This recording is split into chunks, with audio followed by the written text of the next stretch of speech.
श्री शूलेश्वर महादेव। आदिकल्प के प्रारंभिक काल में देव और दानवों के बीच में दारुण युद्ध छिड़ गया।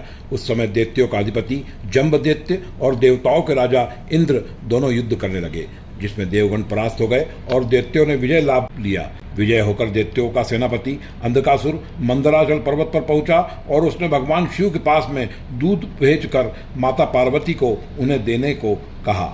यह सुनकर भगवान शंकर ने दूत से कहा कि तुम पार्वती जी को अगर अपनी पत्नी बनाना चाहते हो तो यहाँ आकर मुझसे युद्ध लड़ो। तब अंधक दैत्य अपनी सेना लेकर भगवान शिव से युद्ध करने के लिए आ गया।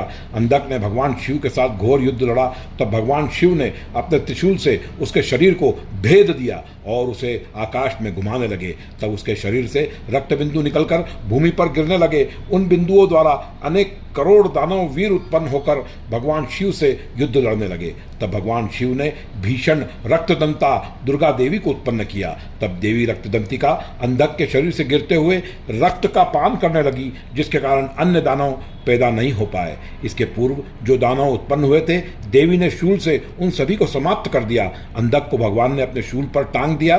तब अत्यंत दर्द से पीड़ित होकर अंधक ने भगवान शिव की स्तुति करी कि हे प्रभु, मुझे क्षमा करिए, मैं आपके शूल से भिदा हुआ अंतरिक्ष में स्थित हूँ, मुझ पर कृपा करें। तब भगवान शंकर ने अंधक पर दया करते हुए उसे अपने गणों में स्थान प्रदान किया।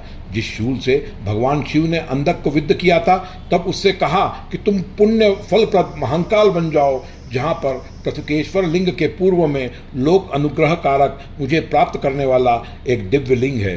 तुम वहाँ जाकर उसकी आराधना करो। भगवान शिव का वचन सुनकर शूल तीव्रता से महाकाल बन पहुंचा और वहाँ उसने शंकर जी द्वारा बताए गए लिंग के दर्शन करके लिंग के समक्ष अंधक का पूरा वृत्तांत कहा और उसने कहा कि मुझे शिव द्वारा आपके पास शुद्धि हेतु भेजा गया है। अब आपका दर्शन प्राप्त करके मैं पवित्र हो गया हूँ। अब मैं वापस शिव के पास जा रहा हूँ। अब आप मेरे नाम से प्रसिद्ध हो जाएं। लिंग ने तथास्तु कहा।